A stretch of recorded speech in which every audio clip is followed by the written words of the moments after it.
5:01. We have 13 people in the meeting so far. I think if it's okay with everyone, we're recording this meeting, so we will also post the video recording of it online on our webpage.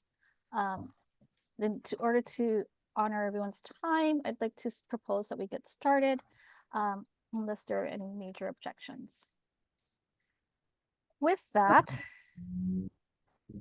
Councilmember Sukimura, did you want to open our meeting with a few comments? Yeah, so I just want to thank everybody for making the time so we can all be on the same page as we move forward for a very important project. And I will tell you that I just came back from the National Association of Counties Conference in Washington, D.C., and there were 3,500 counties throughout the whole nation.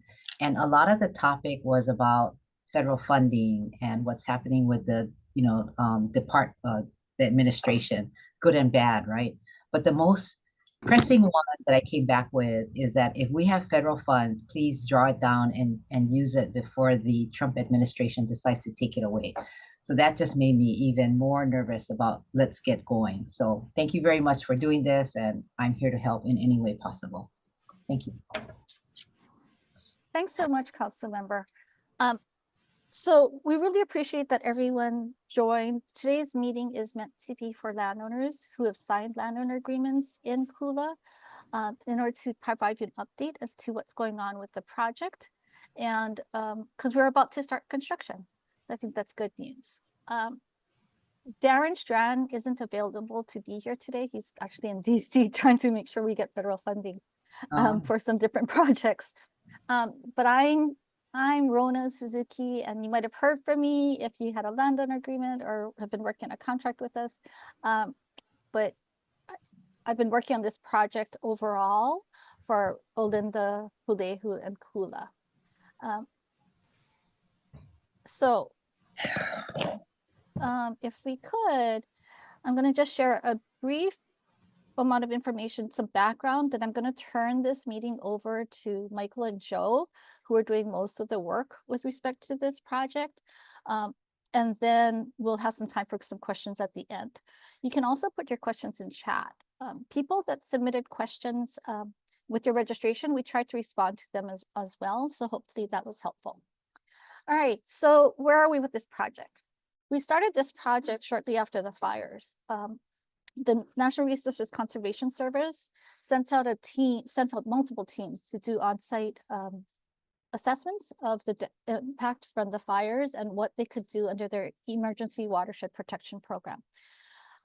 Since then, we've been doing a lot of work in Hulehu and Olinda, and that's been moving forward effectively. We did get notice from NRCS that this is one of the few programs that they have continued funding for. And so we did not get a stop work order. In fact, we were told, as Councilmember Sukimura mentioned, to spend this money quickly. So we have been expediting on all fronts. We do have a no-cost extension that requires all of these funds and all of the work under this grants to be done by February of 2026. Just as a background with respect to Kula, the first task that Joe, the permaculture group, was hired to do was to execute landowner agreements. So he spent a lot of time and talked to a lot of landowners. So thank you, Joe, for all of your work on this. And we were able to execute 48 landowner agreements between June and September of 2024. These landowner agreements are being used in order to scope the contractors and the work to be done by the various contractors who are taking on work in Kula. And so we have 51 parcels with landowner agreements signed. We do have some that haven't been signed yet, but we are contacting those landowners now in order to just make sure that they have the opportunity to participate, because this is a unique opportunity for us. Joe, did you have anything to add about the landowner agreements? Unmute, please. Nope, I was able to connect with the community and get the landowner agreement signed. So awesome. Thank you to everybody who participated in that process. Great. And so I think everybody's question is, when are we getting started and what are the work that's going to get started in this area? There are 12 projects in Kula, some of which are further ahead than others. But I'm going to turn it over to Michael to talk about, from Maui Environmental Consulting, to talk about his projects that he's been working on and the status of those. We could, Michael. Thank you, Rona. Hello, everybody. My name is Michael Reyes with Maui Environmental Consulting. And I'm going to be talking about projects that I'm working on today. This is kind of an overall picture on the map, right? But I guess we'll jump right into it. Do you mind if we switch to the next slide? Yeah, thank you, Rona. So the first project is the clearing and snagging of Pulehu Gulch. This is a total of 9,800 feet, and it's going to be occurring above Haleakala Highway and then going as far down as Lower Kula Road.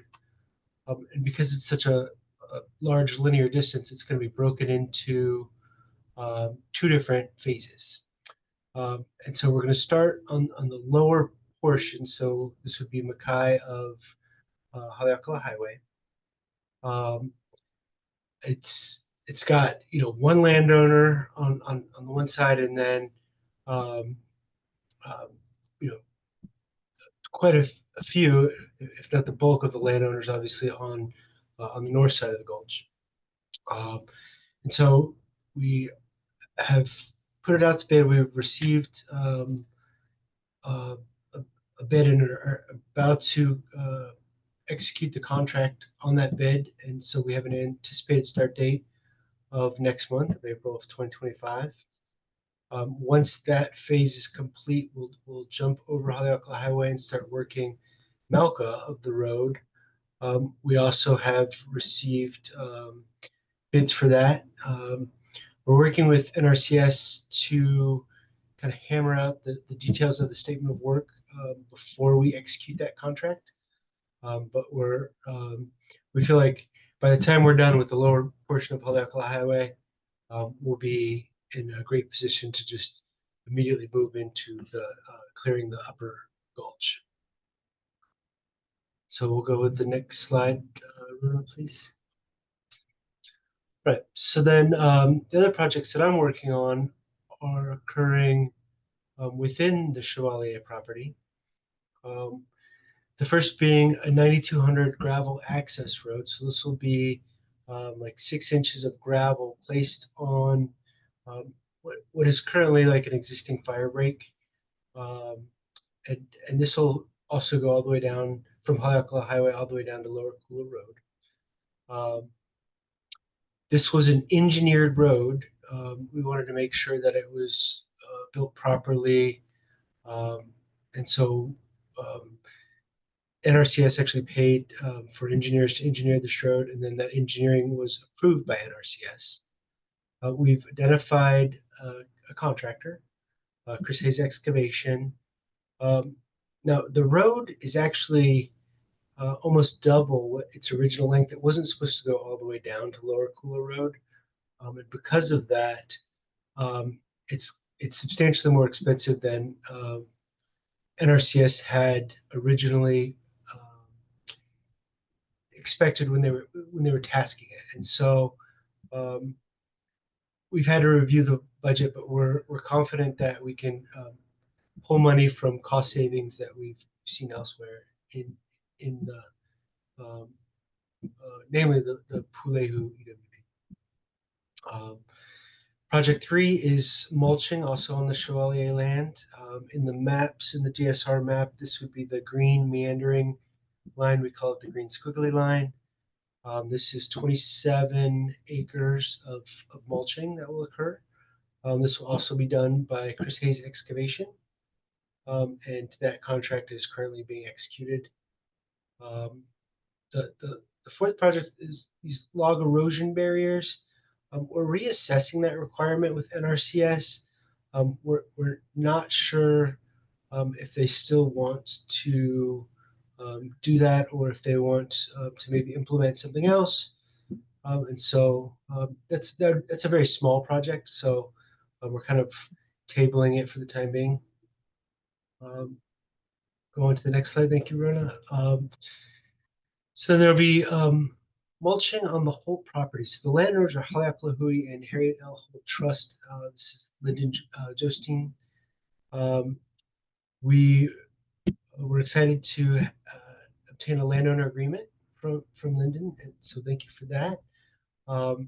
This is the property that Kyle has been working on, been doing a great job of taking down all of the wattle that had recruited after the fire, and turning it into mulch, as well as bringing mulch in. What we'll be doing is removing the rest of that wattle that has recruited in, bringing in logs, and mulching, but then also adding a hydro seed component to it. And we're hoping that the hydro seed will kind of lock everything in place.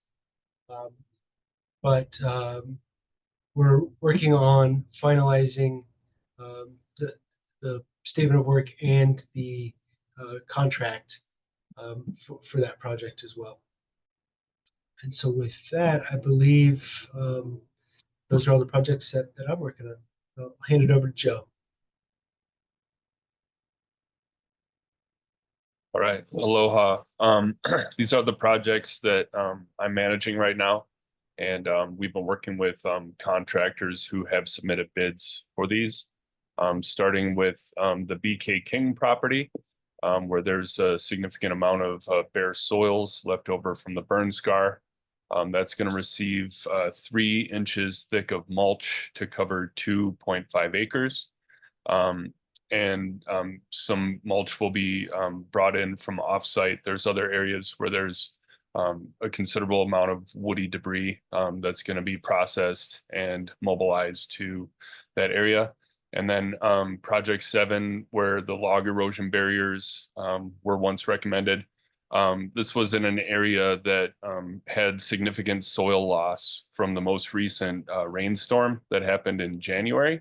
And so the log erosion barriers in this particular spot won't work because the soil's gone downstream and it's bare rock. It's a bare rock gulch. So NRCS has come and reassessed this site.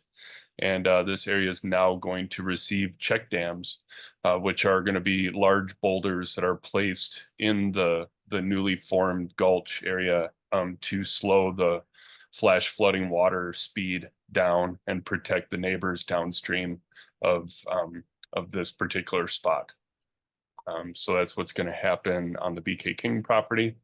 Then there's Project 8, which is the area that's at the Kula Lodge area. There's a gulch that in the damage survey report, it was said to receive debris removal, clearing and snagging from the trees that were down due to high winds.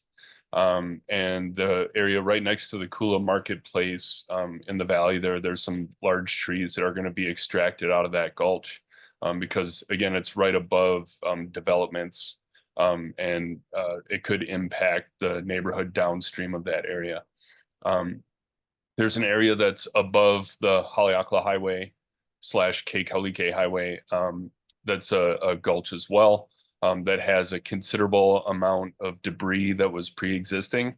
And the NRCS has taken another look at this site and has deemed that that should be removed from the scope of work because it, by going into that area, it might disturb the debris.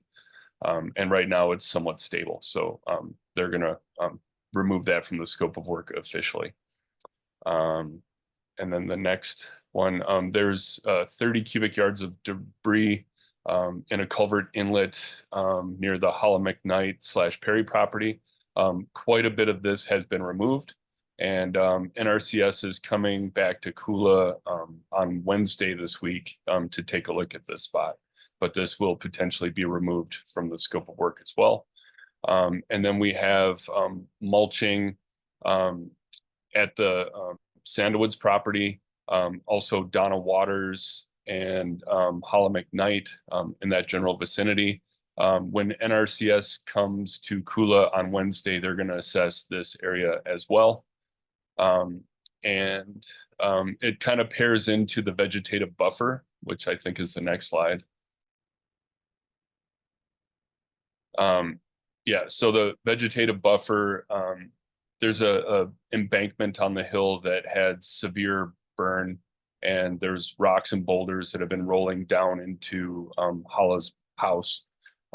So this area has been bid out to remove the wattle trees that have regrown on this site, to treat those and to mulch that hillside and to plant vetiver plants in a 120-foot line on that site. And that's part of the bid. There's a Gabion mattress project that was part of the damage survey report. The landowner has been non-responsive, so we're trying to reach her through other methods right now. And hopefully she'll be able to get into contact and sign the paperwork. But for now, this project is it's stalled until we can hear back. And if we don't hear back, it'll be removed, unfortunately. Okay, And thanks, Joe. Thanks, Michael, for the summary of where we are with all the different projects. And so as Michael alluded to or mentioned earlier, all of the projects are kind of moving around in different stages. So David Chevalier, I see you're on the call, and Lyndon, I see you're on the call.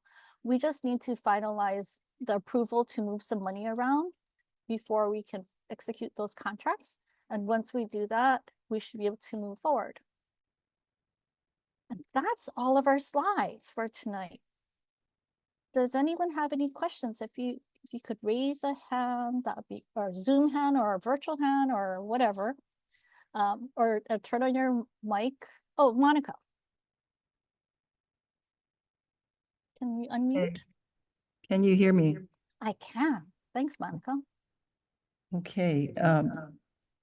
I've looked at the DSR report, specifically the map. Mhm. I looked at what's on today's Zoom, and I'm not able to distinguish. But one of the big glaring observations that I made was that the Ross property and the properties on Kualono Place were omitted from work. Anybody that knows Kula is invested in and knows what went on. The Ross property was the first one to get hit. It's where the fire started. It's the first house to burn down. And I'm wondering why they're omitted from that map.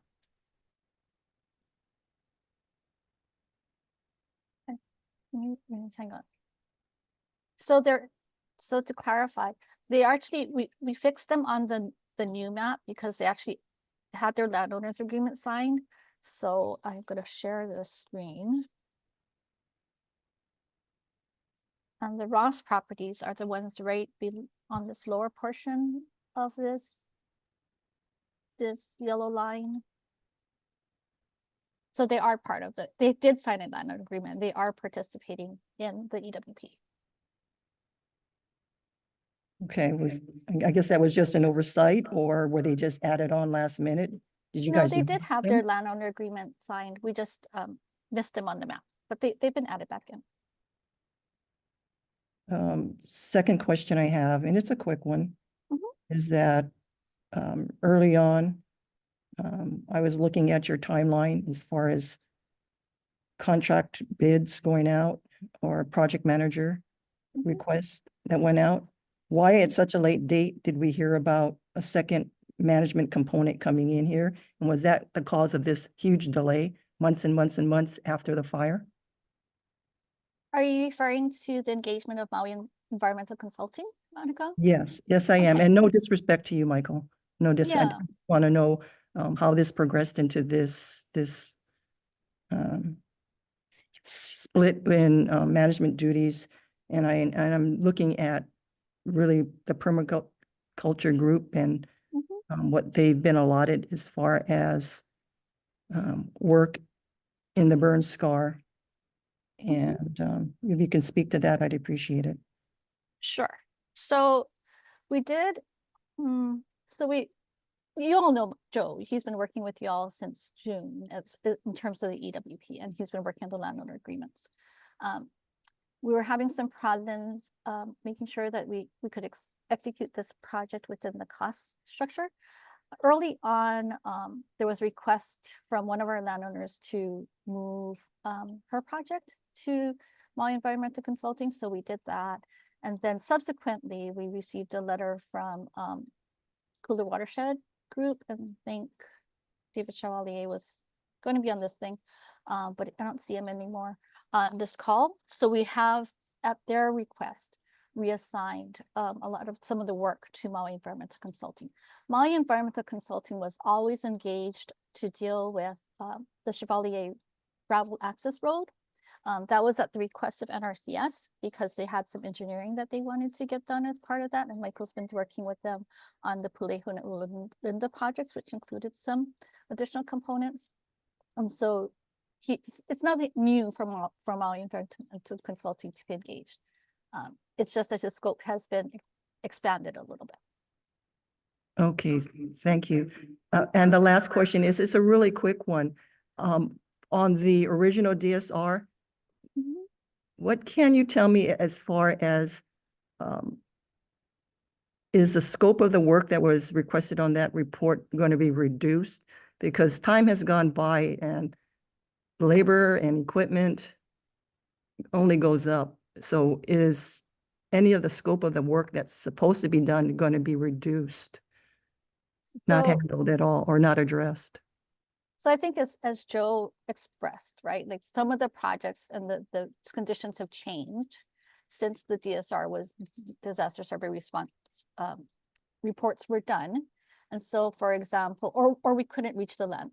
So like as Joe had mentioned, the Gabion mattresses that were going to be installed on the Turpin property, we weren't able to reach the landowner, and without a landowner agreement, we can't deploy that practice. Does that help? Yep, thank you. Sure. Anybody else have any questions?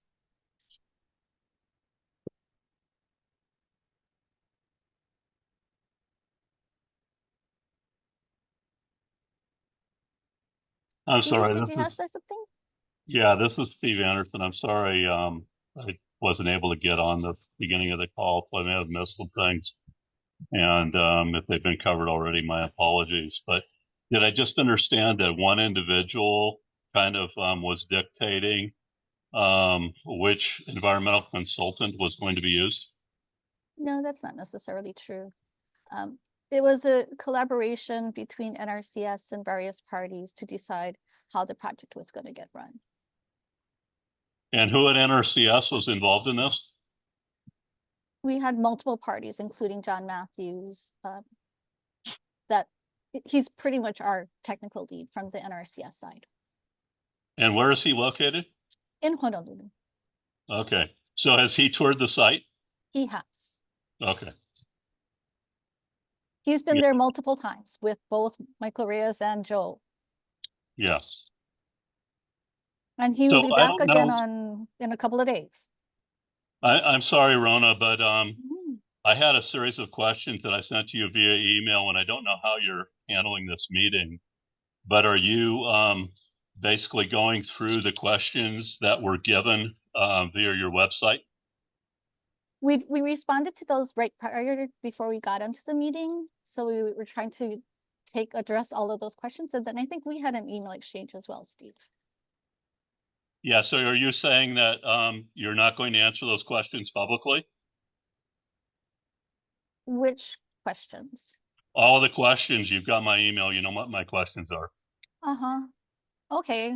I mean, we can run through your questions if you'd like. I mean, I can ask them again, but I thought that We was have the them. purpose of asking the questions before the meeting. We have them. Hang on. I think Dave's having a problem getting in.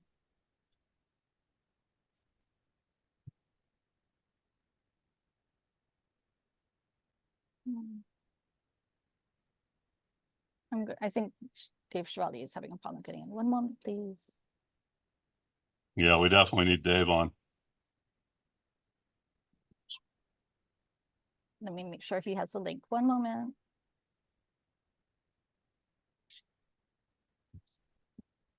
Okay. All right, let me pull up your email, Steve. I don't know, maybe faster for me just to ask them. I can. Sure, Let me know. you're welcome to start.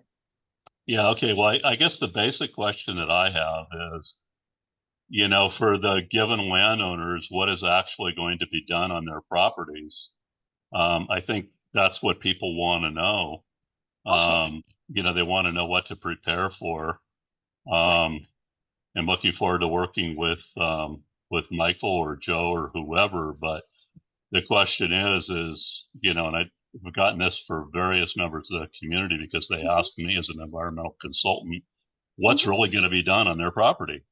And I got to shrug my shoulders and say, hey, you know, I know what the DSR said. I know what my understanding with communications with both the national and the local NRCS have been, but I can't really tell them what's going to be done in their property. Okay, so Steve, you're part of the Maui Environmental Consulting Group's work in Pulehu Gulch, correct?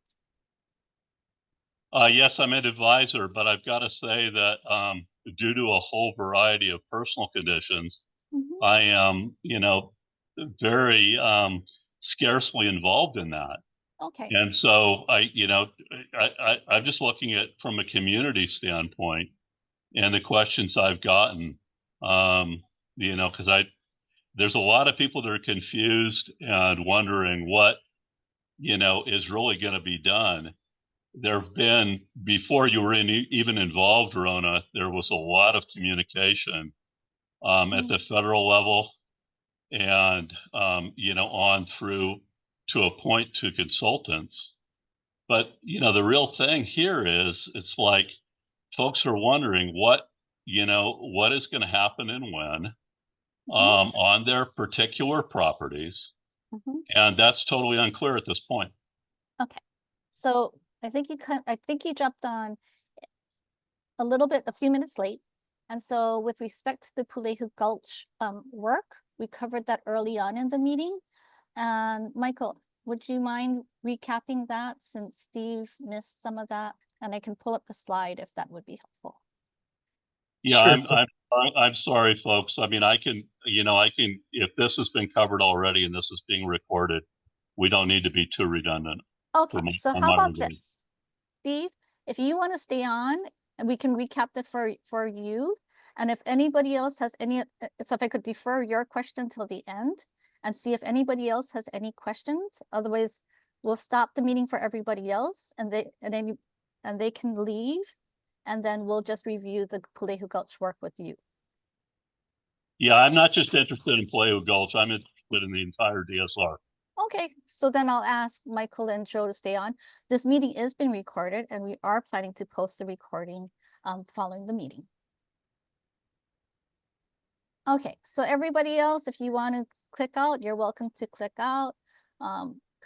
Before we do that, I wanted to turn back to Councilmember Sugimura and see if you had any closing comments that you wanted to offer. Yes. Mark has a question. Oh, okay. Hi, Mark. Hi there, how are you? Great, thank you. Yeah, yeah, it was just kind of unclear with the way the map laid out. It didn't show all the properties. And thank you, Monica, for asking that, covering that. I appreciate that. The other question I have is, and Joe's keenly aware of this, since the fire, there's been a lot of overgrowth, and obviously a lot of the wattles have grown back. Is that going to be part of the clearing and snagging? Or are we just looking at snagging the logs that are in the way and leaving what's existing? In other words, we're basically we still have a wattle forest growing again. So is that going to be part of the clearing and snagging? Because it kind of doesn't make sense just to pull the logs out and leave the wattles. We're almost back to square one again. See what I'm saying? I understand. So can I let the people that aren't concerned about the Pulehu Gulch project and Steve's general question go and then give Councilmember Sugimura an opportunity to do closing remarks in case she needs to leave, and then we'll come back to Steve and Mark's questions. Thank you. I'm going to stay and listen, but okay. I want to thank everybody for participating because this is an important step forward.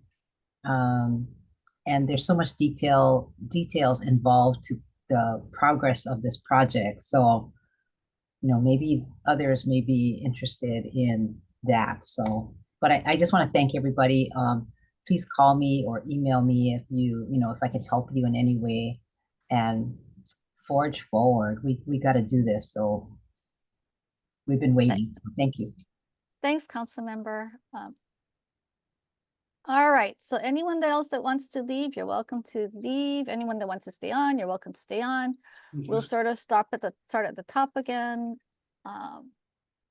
Yeah, I'm feeling. I'm sorry. I'm feeling very remiss in that, and I don't mean to make everybody go through this. One of the basic questions that I had was which one of the environmental consultants was really going to be dealing with the non-Chevalier side of the Gulch, because the way it's been stated, it sounds like that was going to be the permaculture group.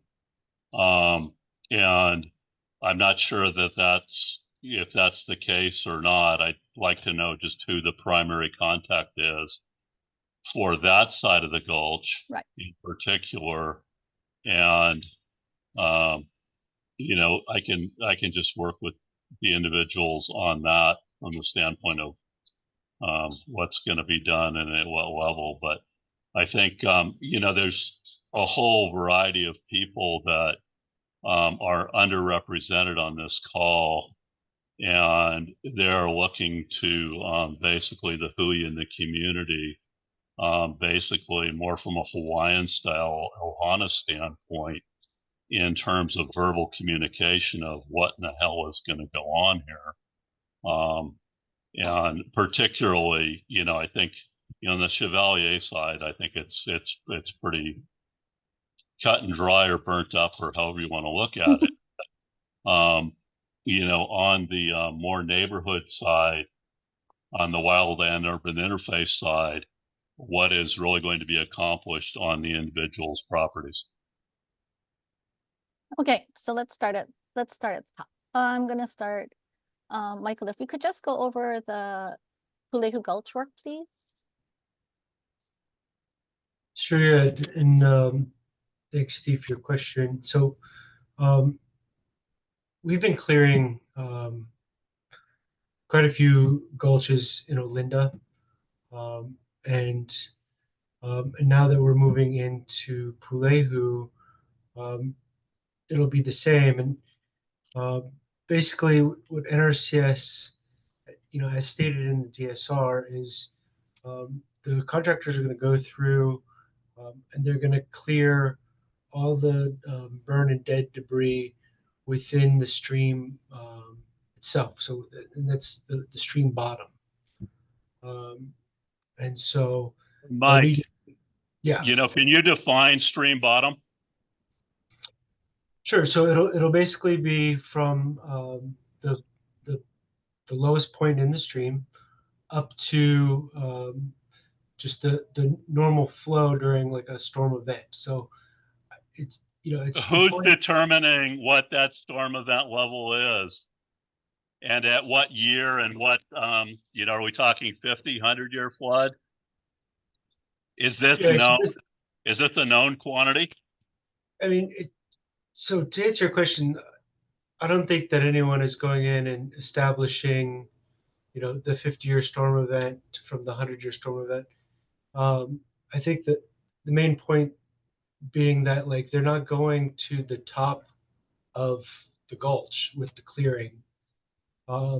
It's basically, this is a watershed protection, and so it's going to be removing debris that would otherwise during a storm event flow downhill. And so debris that is never going to come in contact with flowing water would not be included in the debris removal. Okay, Mike, I just want to give you a little history because I don't know how involved you've been through this event, but when the community was dealing with the cleanup and trying to reconcile the various hazards, that are happening from this. We went through and we had FEMA, and we had the Environmental Protection Agency, and then all under FEMA, we had the Army Corps come and deal with the cleanup of the properties. And it's important for everybody on the call that's still here to know that the Army Corps and the Environmental Protection Agency and FEMA said, hey, we're just going to deal with the hazards that are on the immediate scar of structural burn properties. And they pointed us to the NRCS for the rest of the mitigation hazards. And in communication with NRCS over time through this, it was the community's understanding, at least, the part that I was party to, was that, all of the burned woody debris that could potentially fall in the gulch and cause debris dams and hazards to life and property over time would be cleared. And I understand that, there's limited funds through the DSR. And I guess the basic question I've got is, who's making the decision as to at what level this debris removal is going to go on? Yeah, thank you for your question, Steve. So in the DSR, the NRCS recommends clearing and removal of debris from the stream beds within the burn area. And so generally, when we are going down, we're looking at indicators of ordinary high water mark. So that's rack lines, stain lines, things of that nature. But it's apparent when you're walking the stream at what point the top of stream flow is in the stream. So it's basically from stream bed to the ordinary high water mark within that stream. No, I understand, and there's different definitions in terms of stream bed from the federal standpoint, and what NRCS calls a stream bed, and what is a stream bed from the Environmental Protection Agency and the other federal entities. So I understand that. So I guess my question is, so given that we have some other properties that basically are not in the stream bed at all, that my understanding has been, set for, clearing and chipping, and they're on, for practical purposes from the stream bed perspective, level ground. So I'm curious, how you can address that from a hazard standpoint, because, basically what we have is we have a stream bed that has vertical walls with burnt woody debris that will fall into the stream bed and will cause the hazards.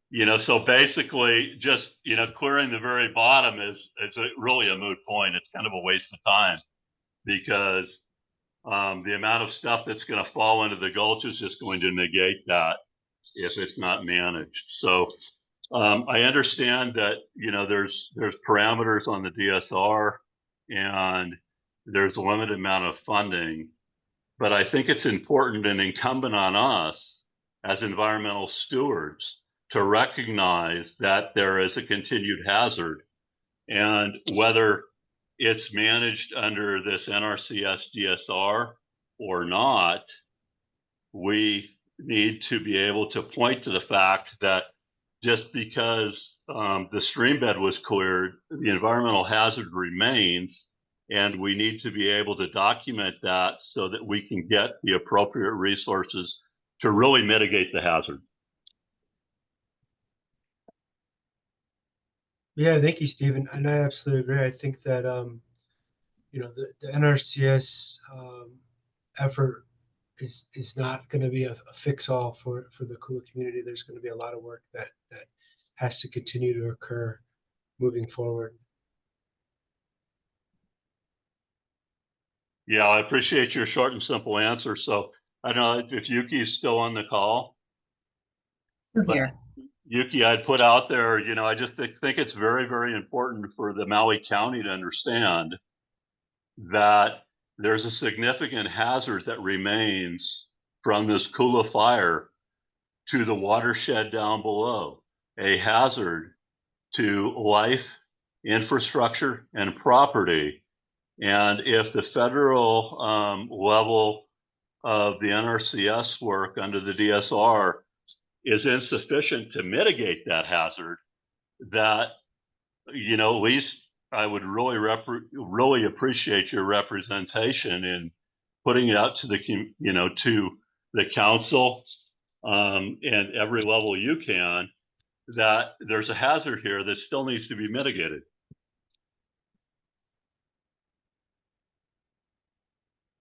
I hear you. I mean, the immediate questions that I come up with is probably more specific as to the parameters and what is it that we really are talking about.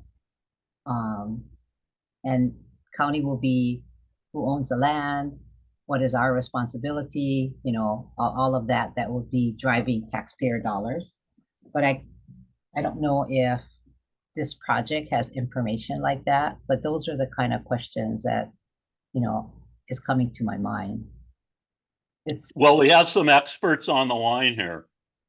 And I think that, maybe I would ask them to disagree with me. That the burnt material, the standing dead material that is structurally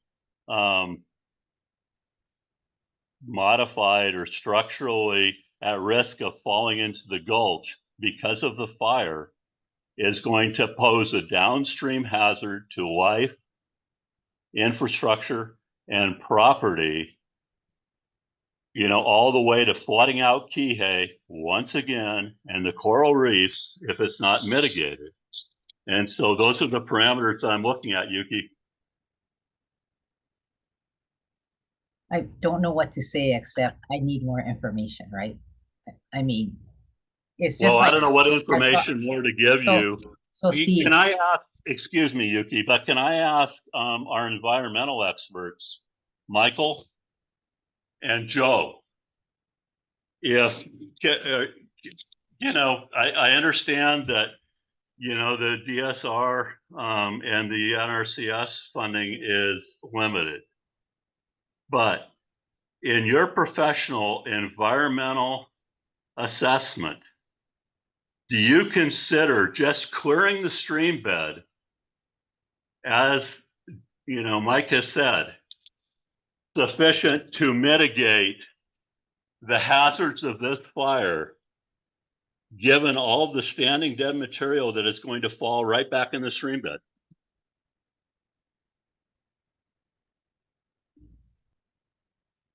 I don't know, Joe, if you wanted to go first, but I was just going to say that the NRCS EWP funding that was received is an emergency watershed protection, and so it was never meant to kind of be the end all be all of addressing the damage incurred from the Kula fires. Certainly, as we've seen in the past, debris builds up at infrastructure and causes damming and flooding and can undermine bridges. And so I absolutely agree with you that continued maintenance is going to have to happen. I don't know, with all the recruiting waddle that's in place, that even removing the dead stuff is going to be, the perfect fix. as we see during these big storm events, we have large debris coming down the mountain all the time with catastrophic flooding. And sometimes it's not a tree, sometimes it's a sign or a grocery cart or a Volkswagen Beetle or whatever. But I mean, I hear what you're saying, Steve, that there has to be continued maintenance, certainly addressing the Kula damage from the fire event, but from all types of debris coming down the mountain. So, Mike, are you saying that you do not feel that all of the burnt, woody, standing debris that's ready to fall in the gulch due to the fire, which is the subject matter of this emergency watershed protection, that, you're just saying, hey, it's just a shopping cart, it may happen? No, I'm not saying that at all. I'm just saying that we're implementing the NRCS EWP based off of the DSR that they provided. We don't get to use that money in a way that they didn't allocate. Okay, yeah, I hear what you're saying. I guess I'm just trying to paint a picture for our council member in particular as to the risk, because she's asking for more information here. And I'm trying to provide that through you folks as a bona fide environmental experts. So Steve, I haven't put my Vita out there as to where I'm speaking from in my knowledge, but you guys are the hired subject matter experts, and I would just really appreciate a statement from each of you for our council member as to what these hazards are. I mean, basically, we have near vertical slopes with burned trees that are falling on a regular basis into the stream bed. When we have a flood event, as we had a month or so back, couple months back, these fell into the gulch and they got blasted out, and they created debris dams that are in the gulch right now if they didn't get blasted out down to Kihei. But, from a county environmental risk standpoint, this is going to continue until that unstable woody debris is mitigated. That's my opinion, and I'm just asking you guys to paint a picture for Yuki so that she can take this forward for us to get further support. so Steve, hello. So I hear you. I'm just saying that I would need more information even from them, that what NRCS did from their perspective and what you're talking about is a bigger picture. And what I would need in my responsibility to really understand the whole picture. So that's what I'm saying.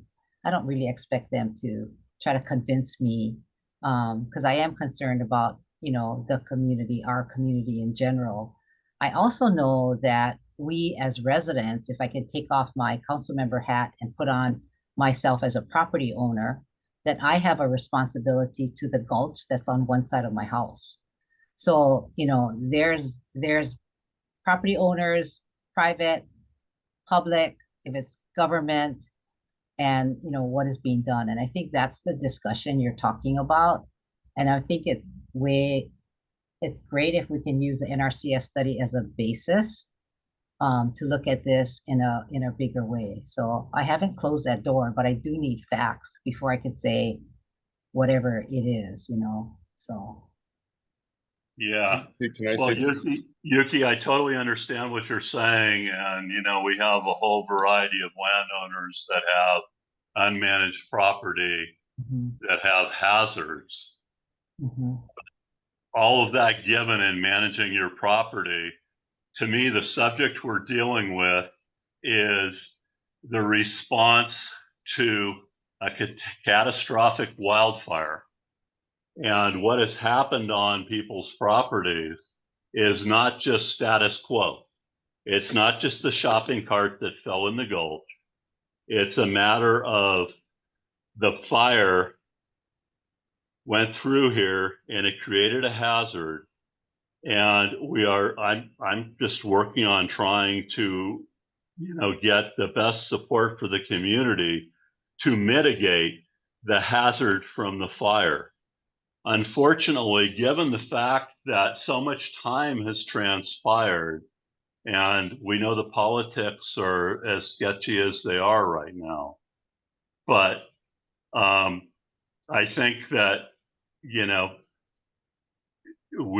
I don't think we can count on the federal government to help us with this anymore. I know there's a tremendous amount of funding and energy that's going into mitigating flood hazards in Kihei, but that starts up in Kula. That starts up here because of the fire. Steve, I just want to say thank you for your comments and your concerns. I want to validate your thoughts on this because as a landowner, I can understand that everybody's really scared of a secondary disaster. We have these really severe rainstorms that happen. We have a lot of dead and burnt wood that's on the slopes of the gulch. The truth of the matter is every one of those is going to come down. It's just a matter of when. But they're dead trees, they're burnt, they're not alive anymore. And over time, they're going to come down. And during the storms, they're going to come down more frequently. Just to kind of help paint the picture, just to read directly from the damage survey report, it says all dead and dying trees on the banks of Pleihu Gulch should be removed where it can be safely done to reduce the deposition of woody debris into the waterway and to prevent tree throw erosion. I think that's my biggest concern is you have these really heavy dead trees and the next windstorm, it pulls them out. It's going to severely erode the soil more with a heavy tree getting ripped out of the ground versus technically going in and felling the trees in a controlled manner and leaving the roots, because it states in the DSR that when removing the trees on the bank slopes, do not remove the stumps. Stumps should be cut to a height of 2 or 3 feet above the ground level to provide potential anchor points along the slope. So the roots remain in the soil and they can help stabilize that soil. So that's what it says when safely to do so. And that's basically up to the contractors and the directors and the management of what's deemed safely to do. And that's based on the capacity and the skill set of the contractors and how much money it costs. So that's just kind of my take on it, is that yes, the hazard will remain until all of those trees come down, whether it happens in a controlled manner or it happens naturally. And those are kind of the two options that we have at this point. In order to take every one of them down, it's going to take a lot of money. So that's kind of what we're looking at, is if this EWP source is not adequate to do the work that needs to be done to mitigate that hazard, then other funding elsewhere needs to be raised, or the alternative will be massive erosion that's way worse when these trees get ripped out of the ground in the next storm. So, Yeah, thanks, Joe. That was my understanding of the DSR as well, and in working with the various folks that had reviewed it. So anyway, I think, Yuki, does that give you the information you need? so yes. And yeah, I'd like to also say thank you, Steve, for asking these questions. And I look forward then to see what this project is really going to do and what we're left with and the concerns that you're bringing up. Let's look at it further. Yeah, so apologies again for my being late, but I'm very confused as to who is the on-site project manager for the various properties. Okay. I understand, it's been stated that Maui Environmental Consulting was going to do Linden and Chevalier. And if I'm understanding through reading that Maui, the permaculture group was going to be responsible for everything else. So Steve, Can anybody clarify that for me? Yeah. Because so Steve, yes, right? So as expressed to you by email on Friday, that was our fault, my fault, for not being clear that whole Pulehu Gulch property, that whole project number 1 that we talked about this evening, is the entire gulch, the 9,800 feet of gulch. And that project is not just the Chevalier land, but includes all the 56 parcels along that gulch. And that's the project that's being. But who is the responsible party, Rona? That's the project that's being run by Maui Environmental Consulting. Okay, thank you, Michael. Thank you. And so, basically, Mike, can you just give me a greater understanding of how you're determining what the stream bed is? So maybe an easier way to do this, Michael, right? Because I was at the last site visit when NRCS was there. So Michael's working extremely closely with NRCS to make sure that the project and the scope is defined and it matches the spec of what NRCS allows us to do with their funds. And so he's done this with them in other areas. And so he's taking that knowledge and bringing it to the Kula community, to the Kula Gulch. So he's going to continue to work with NRCS to be clear on what they want and what we're allowed to do through the funding allowed through this project. Is that a fair statement, Michael? Yeah, that's fair. Yeah, but there's a metric. Are we talking 50-year flood zone? Steve, it'll be based on like visual assessment throughout the stream. So it's, we don't have an elevation within the stream for what a 50-year flood event versus a 100-year flood event. So it'll be based off of like visual indicators of ordinary high water. So again, rack lines, change in soil type, staining, things of that nature. So you're not able to use the USGS metric for the streams for 50-year flood or whatever? You're just going to eyeball it?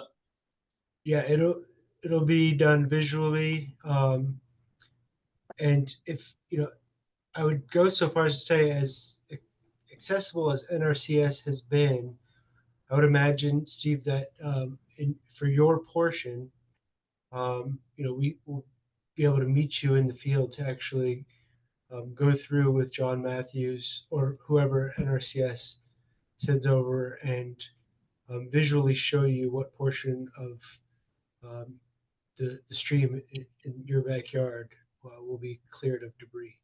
I don't think that would be an issue.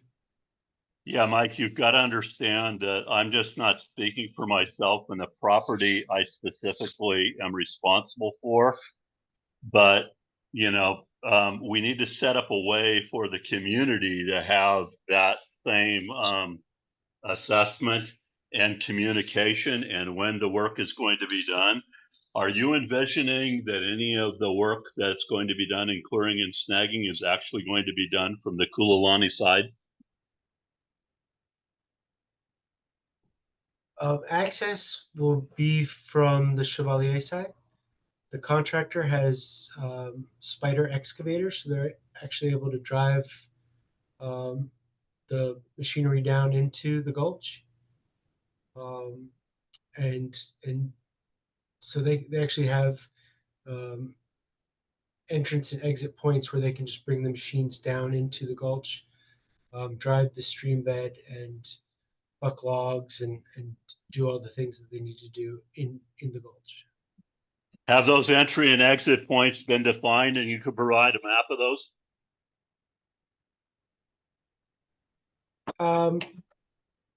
Possibly. I walked with the contractor so that they could identify those areas where they'll be coming in and out. Like I said, they're all on the Chevalier side, Steve. But I didn't take GPS points at the time, but that's not to say that we can't do it moving forward and create that map. Yeah, I'm just understanding, your process. I appreciate that. Yeah, so basically, you know, from the standpoint of the Kulilani side of the Gulf, and the Kulamanu side of the Gulch, all of the work is going to be done from the other side. And yeah, I don't know. I guess a random question for you, given the fact that we know that there's all this woody debris on the non-Chevalier side of the Gulch, how would you tell landowners, given this current state of information, how would you tell them not to just drop all of their woody debris into the stream bed so that this project can clean it up?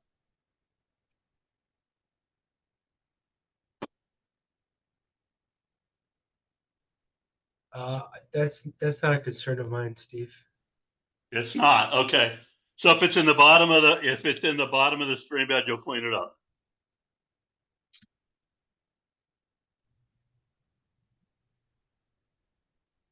Yet the contractor is going to be hired to clear the debris out of the stream bed for the entire length of the gulch. Okay. Well, given that, I suspect that there may be landowners that are going to be contributing to the woody debris in the stream bed.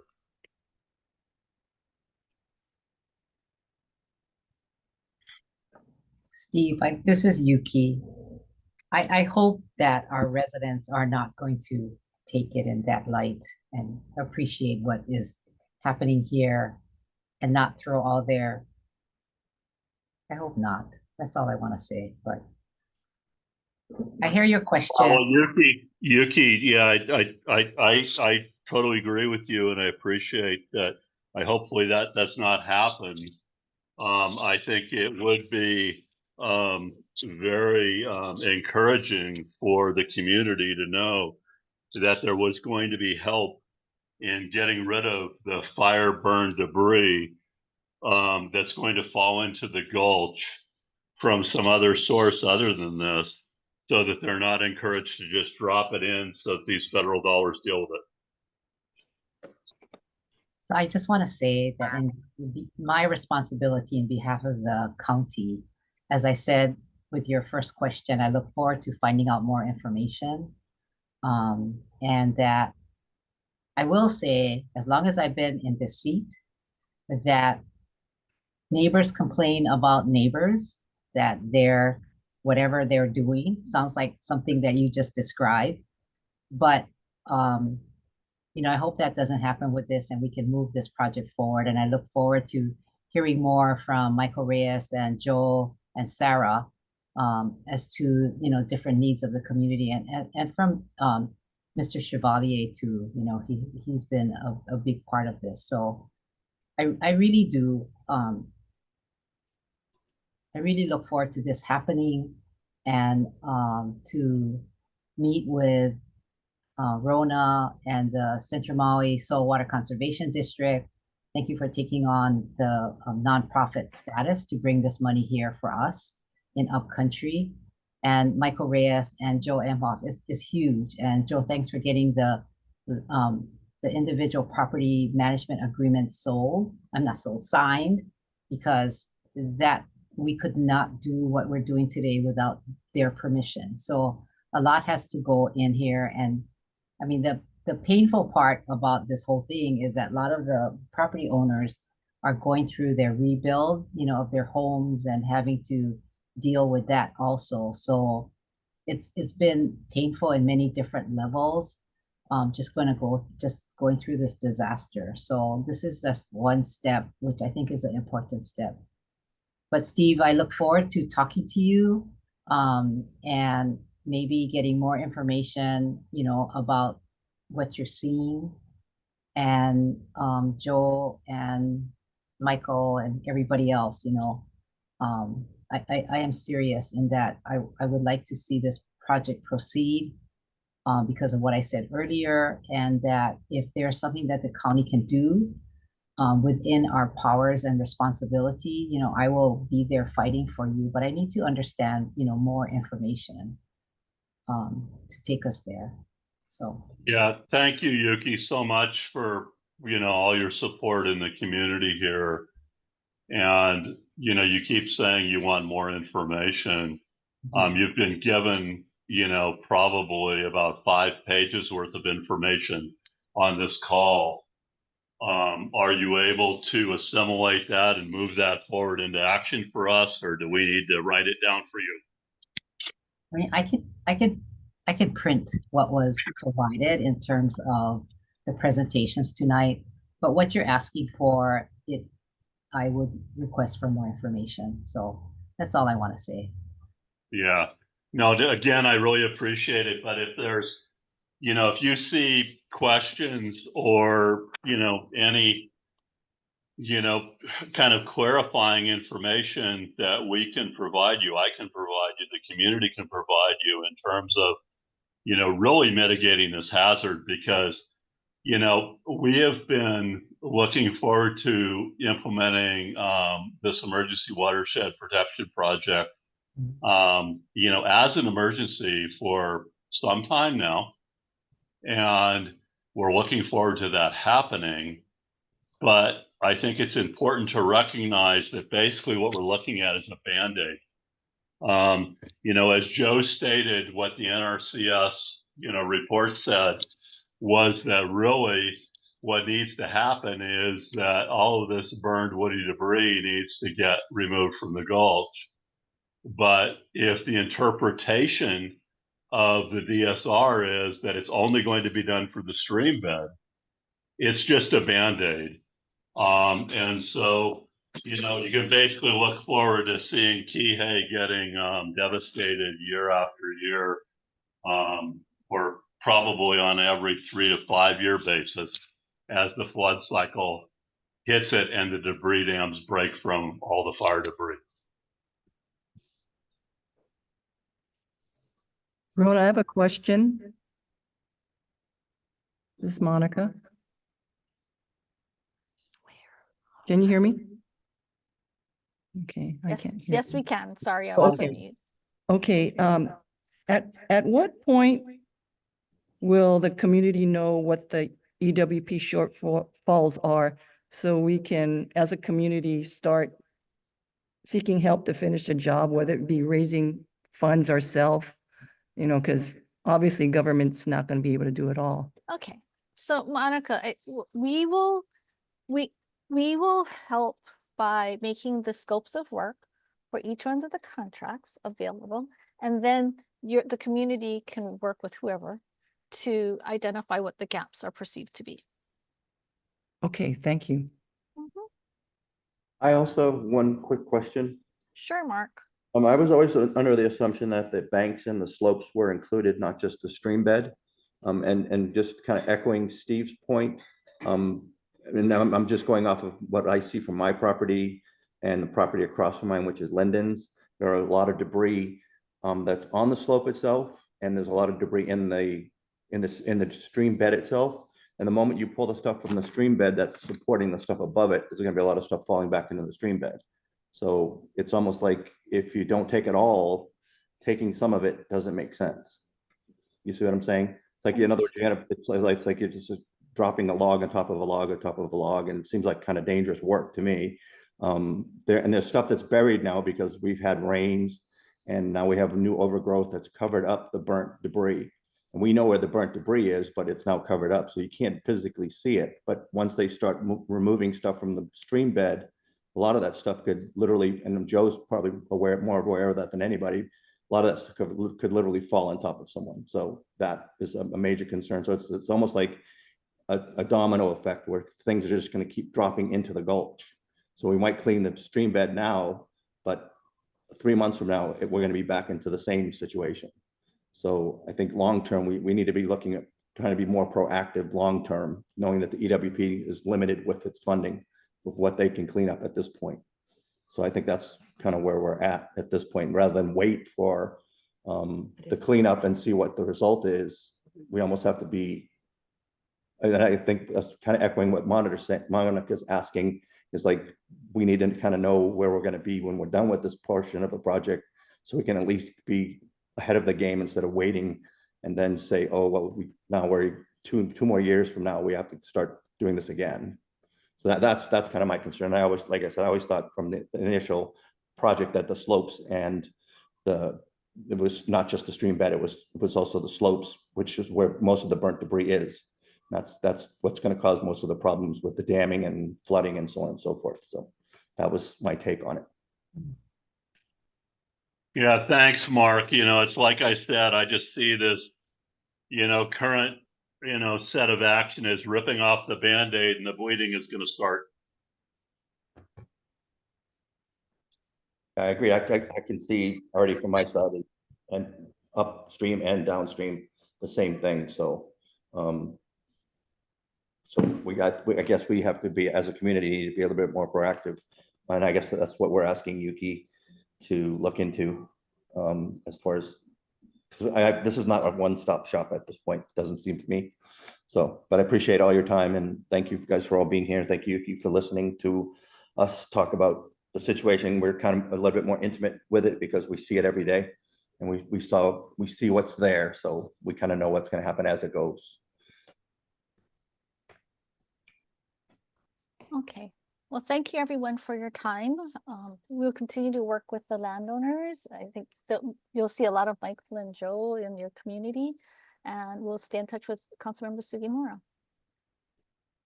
Thank you, everybody. Thank you, Yeah, Yuki. thanks everybody for all your work on this. Thank Hey, take care now.